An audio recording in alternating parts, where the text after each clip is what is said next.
जाके छुड़ा लो गंगा को, मेरे कमरे में बंद पड़ी है।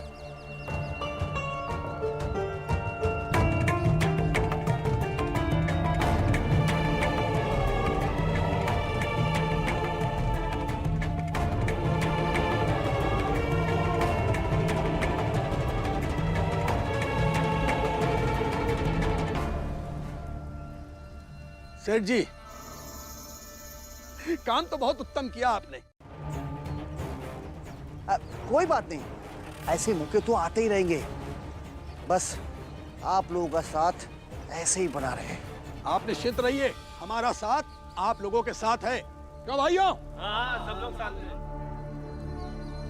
सेठ जी, आपने उसे अपने घर में रखा है, पूरा घर गंगा जल से धुलवा लेना। आप और मंगेश, आप दोनों भी अपना शुद्धिकरण करवा लेना, मैं मंत्र पढ़ दूंगा। करवा लेंगे शुद्धिकरण पंडित जी, करवा लेंगे शुद्धिकरण।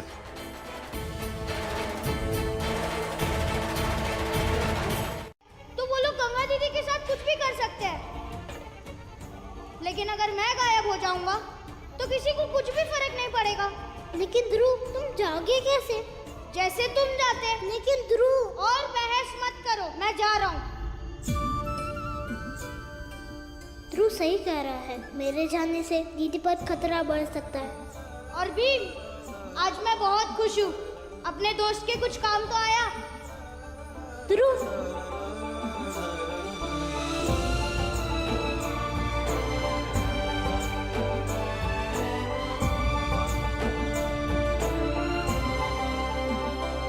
परिवार की एकता बनी रहती है। हाँ पुरंजन काका, और बाबा वैसे भी कहते हैं कि एकता की हमें बहुत आवश्यकता है। निरंजन, तुम्हारी पत्नी बीमार थी, तुम मुझसे कहा क्यों नहीं? साथ रहने के लिए एक दूसरे की मदद करना बहुत जरूरी है निरंजन। सेठ जी के पैसे लौटा दो। जी भाऊ। तुम्हारी पत्नी के इलाज के लिए जो भी खर्चा होगा हम सब मिलके इकट्ठा करेंगे। ठीक है भाऊ।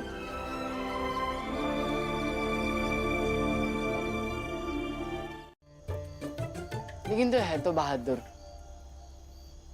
नहीं बाला भैया, मैं बहादुर नहीं हूँ, मैं तो कमजोर हूँ। अगर बहादुर होता ना तो गांव वालों के सामने खड़े रहकर आपके और आपकी जाति के लोगों के खिलाफ कुछ करने से रोक पाता, लेकिन कहाँ रोक पाता हूँ। नहीं ध्रुव, इस समाज को रोकना किसी एक के बस की बात नहीं है। बाबा कहते हैं कि इसके लिए पूरी सामाजिक संरचना बदलनी होगी।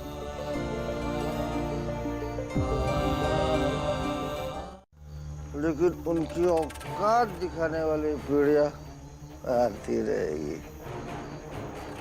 पीढ़ियां गुजर जाएंगी, पीढ़ियां पीढ़ियां गुजर जाएंगी, पीढ़ियां।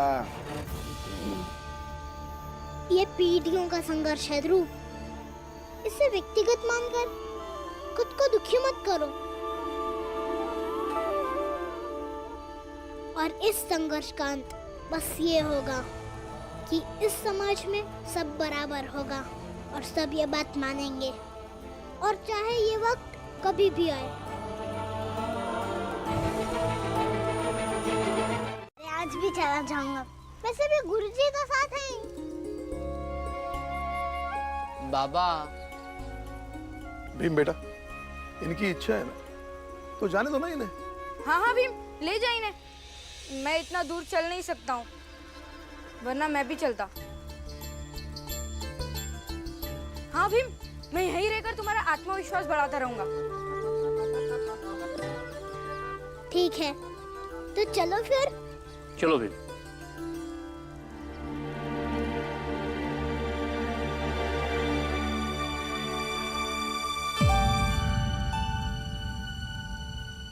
हम रहे या ना रहे उससे क्या फर्क पड़ता है? लोग तो रहेंगे और वो ये याद भी रखेंगे कि भीमराव के आई बाबा रामजी और भीमाबाई थे।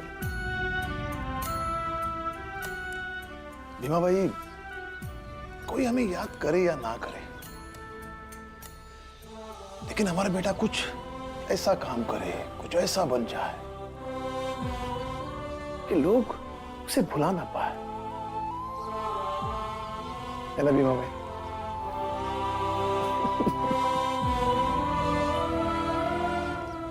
बाला भैया,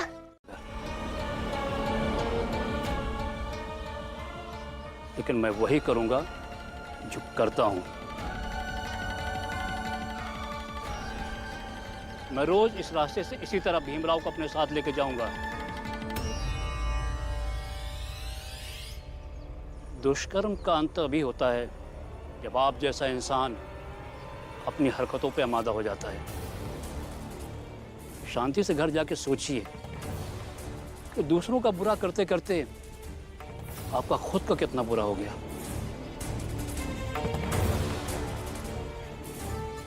विद्यालय के लिए देर हो रही है, जाने दीजिए। बहुत अच्छे प्रधानाध्यापक महोदय जी।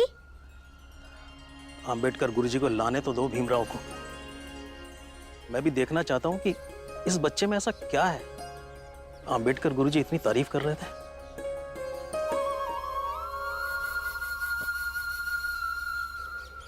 नमस्ते गुरुजी। नमस्ते नमस्ते, खुश रहो खुश रहो।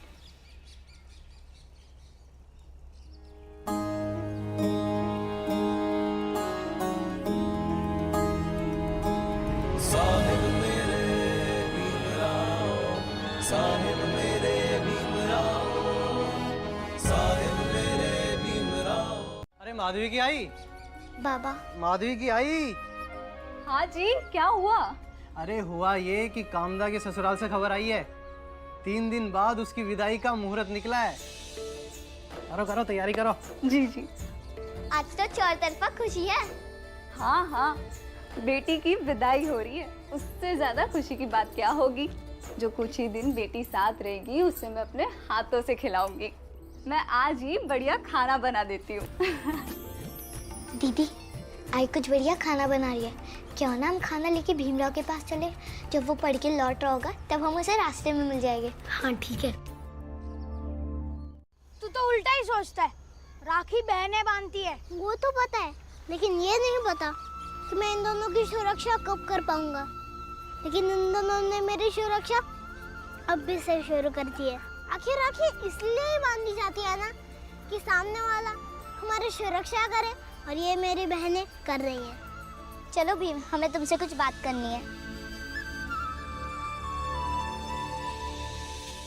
भीम, तुम बातें करके बाद में आओ, तब तक हम लोग आगे चलते हैं। जी गुरुजी। आइए चलो। क्यों मत हो दीदी? आई कहती है कि लड़की का नया घर उसके ससुराल में बसता है। दीदी ससुराल में अपना नया घर बसाने जा रही है। थोड़ा दुखी होने दो। जब अपने ससुराल जाएगी, अपने पति सास ससुर को मिलेगी तो हमें तो भूल जाएगी ना। भाई बहन के रिश्ते मरने के बाद भी नहीं टूटते। दीदी मजाक कर रही थी मैं, तुम तो दिल पे ले लिए। अच्छा ठीक है भीम, ये कहो तुम्हारे लिए लाई हूँ, मेरे पसंदीदा है। शुक्रिया।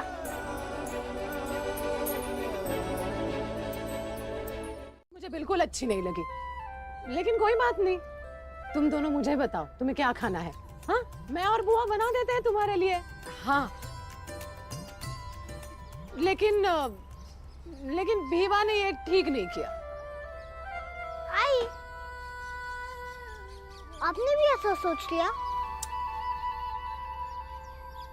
मैं सबके लिए खाना लेकर आया हूँ, हम सब मिल बांट कर खाएंगे।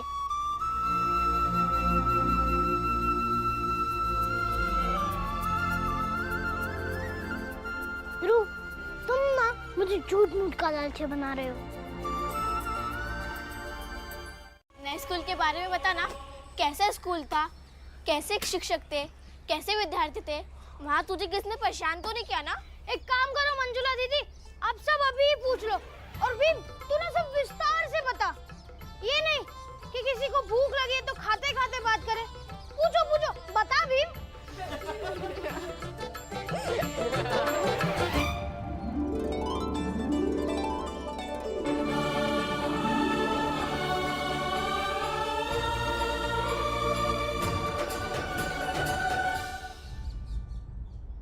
भीमा भाई, सब गांव वाले मिलकर योजना बना रहे थे। देखिए मेरी बात मानिए, कुछ दिनों के लिए ना विवाह की पढ़ाई बंद कर देते हैं। मतलब उसे घर पे ही रहने देते, स्कूल नहीं भेजते उसे। ये सब शांत हो जाए ना एक बार, तो किसी दूसरे विद्यालय में उसका दाखला करवाएंगे या फिर ये जगह छोड़ के कहीं और चले जाएंगे। नहीं भीमा भाई, सोने को निखरने के लिए आग में तपना ही पड़ता है।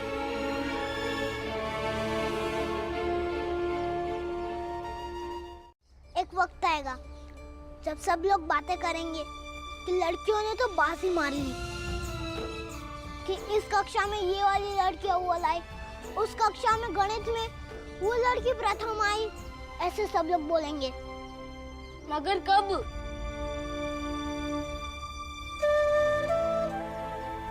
बाला भैया, गलती से मैंने मंजुला दीदी का दिल दुखा दिया, लेकिन जाते जाते वो एक सही सवाल छोड़ते गई कि हमारी तरह लड़कियां भी कब पढ़ेंगी।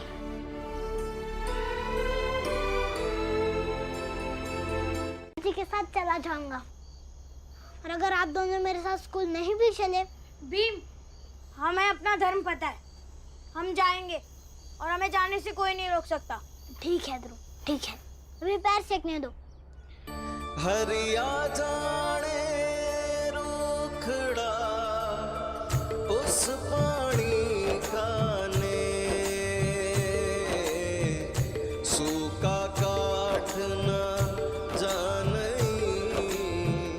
कबहू बरसा में।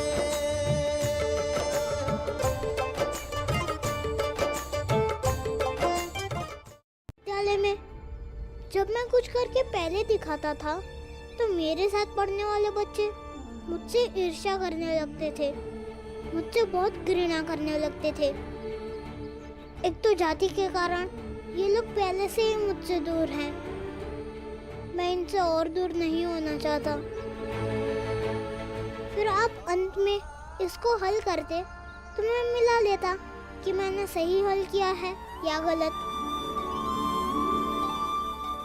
भीमराव, बाहर निकालो भीमराव को। भीमराव यहाँ नहीं पढ़ सकता, उसे बाहर निकालो। निकालो बाहर।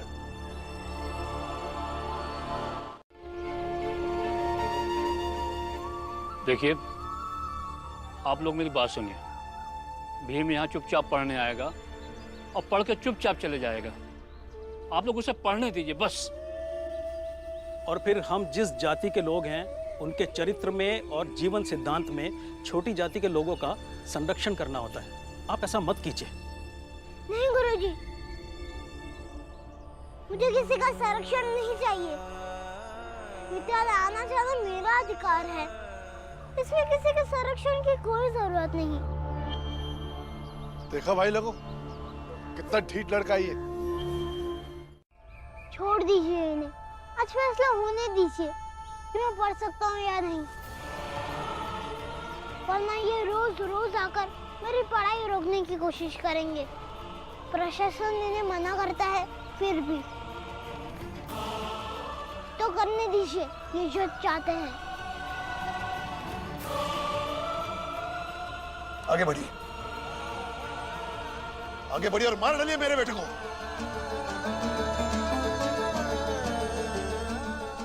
लेकिन यहाँ जितने भी लोग हैं उन सबको जेल भिजवा कर फांसी पर नहीं चढ़ाया तो मेरा नाम रामजी सकपाल नहीं।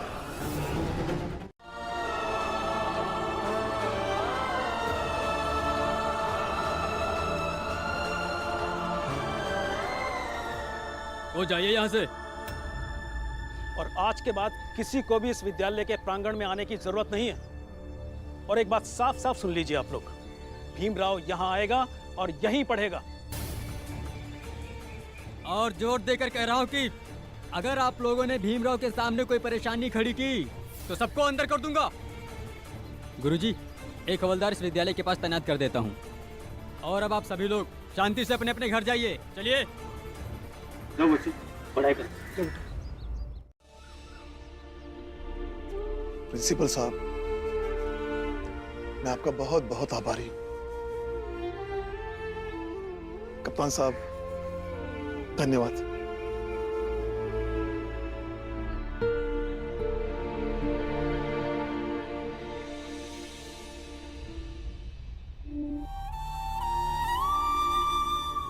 तो भीमराव, तुम सुबह अपने पुराने प्रधान अध्यापक के वादे और उससे मुकरने की बात नहीं किए होते ना, तो शायद मैं भी डर के चुप हो गया होता, जैसे वो डर के चुप हो गए होंगे। लेकिन अब हिम्मत हुई है तो मैं वादा करता हूं कि तुम्हें आगे पढ़ाई में कोई भी दिक्कत नहीं आएगी।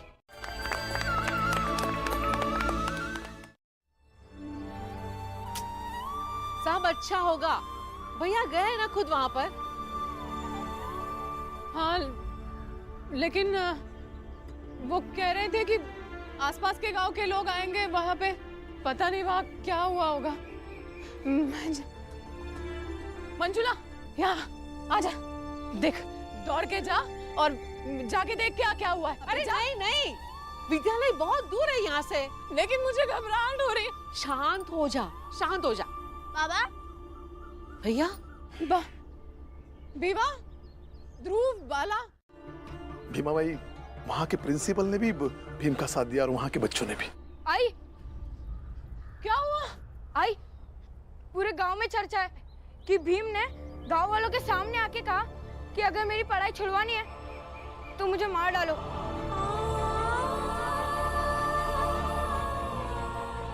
और किसी ने तो उसके सिर पर लाठी भी चलाई। ये बात नहीं कही आपने मुझसे। उसका सिर फट गया और उसके सर से खून भी बह रहा था। खून? ये आप क्या, आपने क्यों नहीं बताया मुझे? आप उसे वहीं छोड़ के चले। उसे कुछ नहीं हुआ है। और स्कूल के साथ ही छोड़ देते हैं। आप लोग बधाई हो।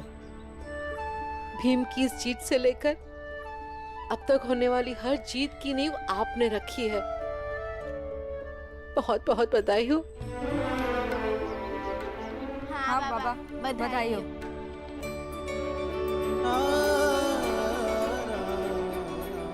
तुम्हें भी।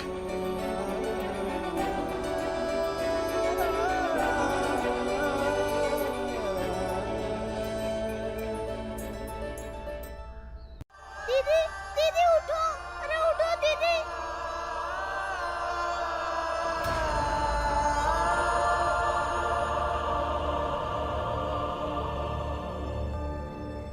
भीम, इसे सांप ने काटा है। ये देखो निशान।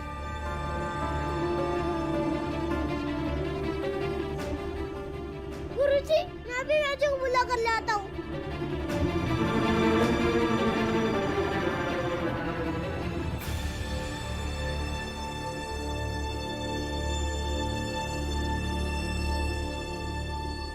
भीम, रुक जाओ।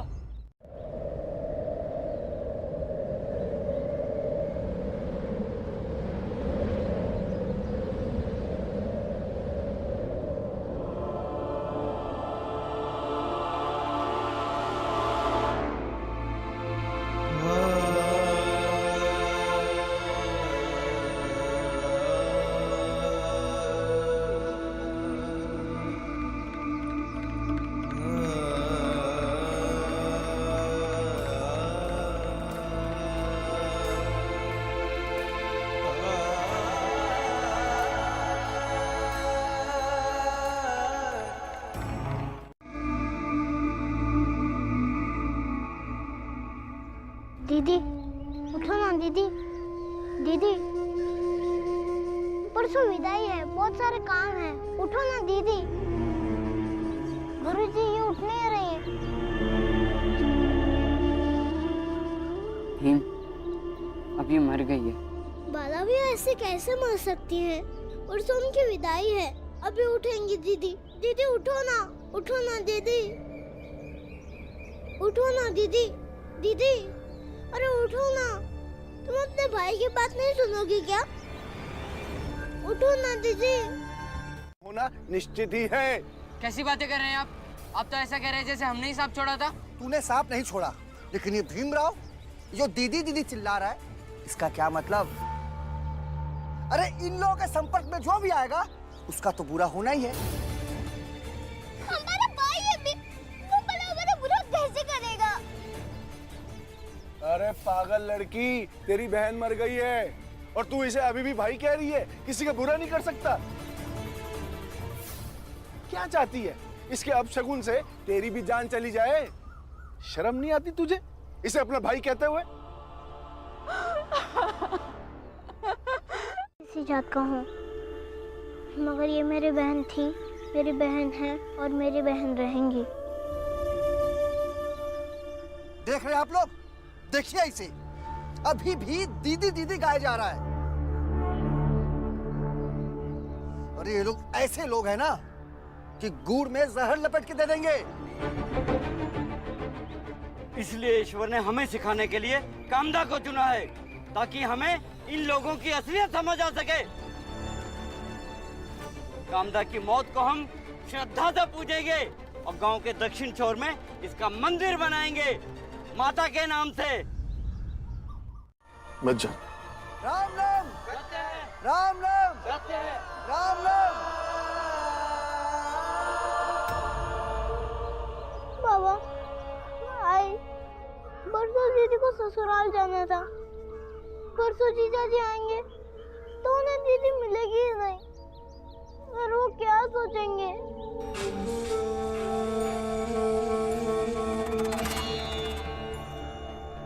भीम बेटा, घर चलो। चल बेटा, चल बेटा।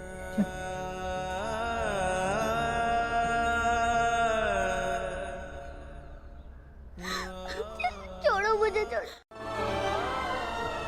सच बात यह है भैया कि उन दोनों लड़कियों से हमारा रिश्ता इतना नहीं था जितना भीम का था। इसलिए उसके जाने का दुख हमारा अलग तरह से होगा और भीम का अलग तरह से होगा।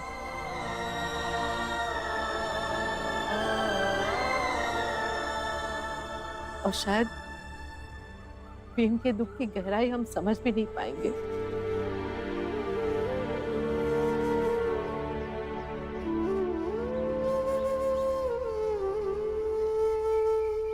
भीमराव, ये मेरी दीदी।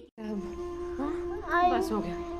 मेरा रिश्ता जिससे जोड़ता है उनके साथ बुरा क्यों होता है? लोग क्यों कहते हैं कि मैं सबके लिए दिक्कतें ही लाता हूँ? मैं अपशगुनी हूँ। नहीं नहीं, तू अपशगुनी नहीं है। तू अपशगुनी नहीं है, ये किसने कहा है तुझसे? जिसने भी कहा है गलत कहा है। बीवा, तू अपशगुनी नहीं है बेटा, ऐसा कुछ नहीं है। नहीं आई, सब लोग सही तो कह रहे हैं। मैं जिससे जुड़ता हूँ वो मुसीबतों से गिर जाता है।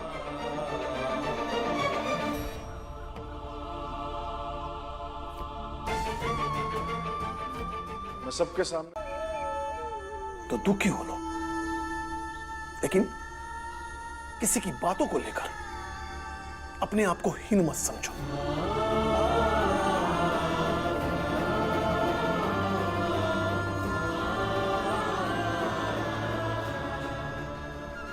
समझे?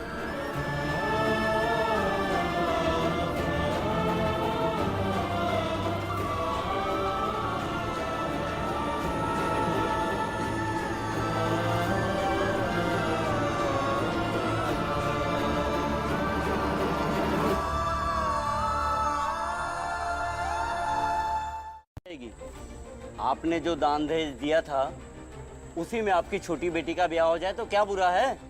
और वैसे भी आप लोगों के पास जितने रुपए पैसे हैं, इतने पैसे में तो आप इस वाले लड़के से अच्छा लड़का नहीं ढूंढ पाएंगे माधवी के लिए। तो सोचिए समझिए, घर की रिश्तेदारी घर में रह जाएगी। सही कह रहे हैं पंडित जी। हाँ तो ठीक है, आप लोगों की राय अगर यही है तो माधवी की शादी इसी लड़के से कर देते हैं और लगे हाथ विदाई भी कर देंगे। मुझे अभी शादी नहीं करनी है। माधवी, तुम चुपचाप अंदर जाओ। देख भीवा, इस समाज में रोज रोज कुछ ना कुछ गलत होता रहता है, तो क्या घर, पढ़ाई, घर वाले सबको छोड़ के बस लड़ता रहेगा?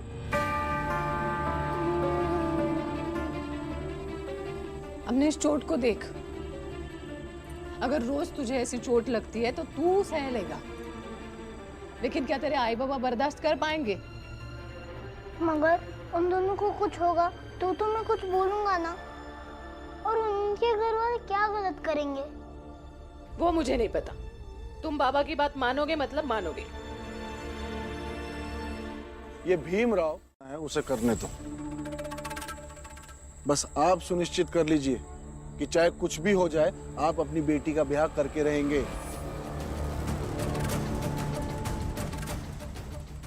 वो अपने मकसद में जीतता रहेगा, उतना ही ताकतवर बनता जाएगा, और ये हार उसकी इस ताकत और आत्मविश्वास को दोनों को कम कर देगी।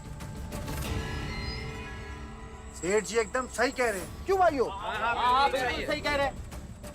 ठीक है, तो हम शादी की तैयारी करते हैं। आप लोग शादी की तैयारी कीजिए, हम लोग चलते हैं। मेरा मान सम्मान बढ़ेगा। अपने अच्छे दिन आने वाले हैं माधवी की आई, समझो। बस इतना ही सोचो और खुश रहो।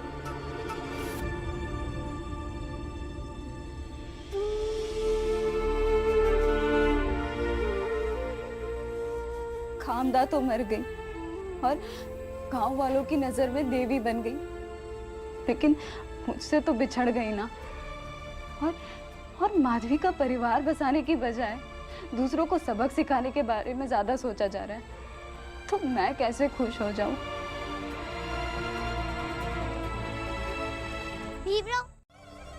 पर ये हमारे घर का मामला है, लेकिन हम तुम्हारे घर आकर तुम्हारी शादी कैसे तोड़ सकते हैं?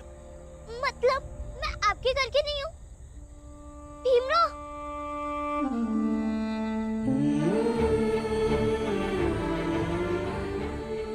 तुम्हारा प्रेम देखकर मन को बहुत अच्छा लगा।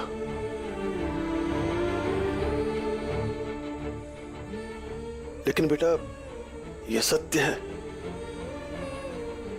कि हमारे दो घरों के बीच एक ऊंची दीवार है, जाति की, और उसे फांद पाना किसी के बस में नहीं। के लिए यह काम बहुत मुश्किल होता है कि एक ऐसा योद्धा तैयार करना। बात चाहे जो भी हो, अपने बेटे को जब चोट लगती है तो बहुत तकलीफ होती है।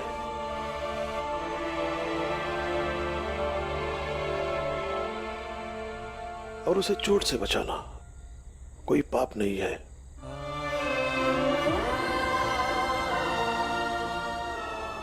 मैं उसे देख के आता हूँ काकी।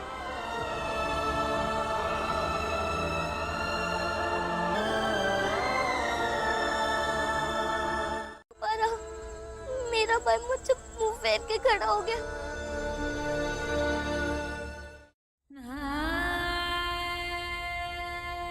बेटा, तू बहुत साफ दिल की है।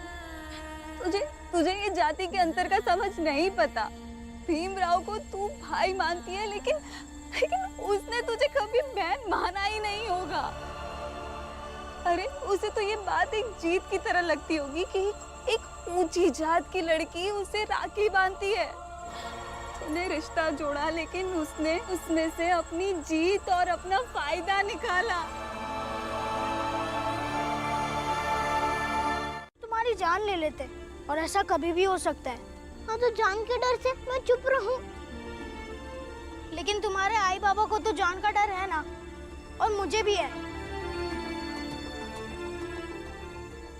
देख भीम,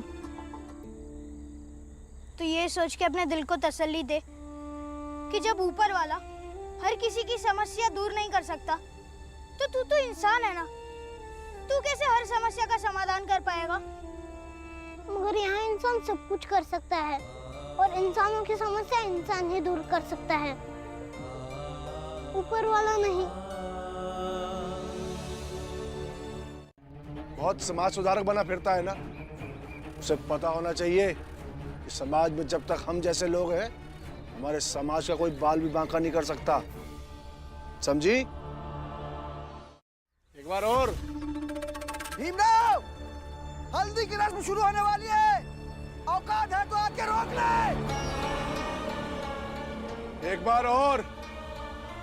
भीमराव, हल्दी की रस्म शुरू होने वाली है, औकात है तो आके रोक ले। भीमराव आएगा।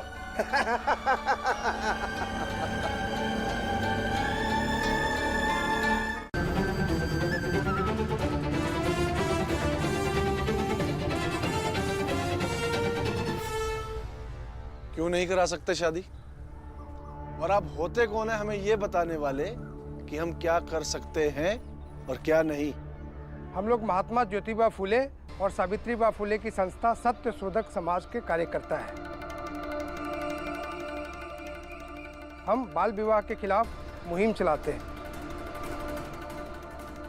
क्योंकि बाल विवाह हमारे समाज के लिए धब्बा है। समाज में स्त्रियों के विकास के लिए बालिका शिक्षा और विधवा विवाह को प्रोत्साहन देते हैं।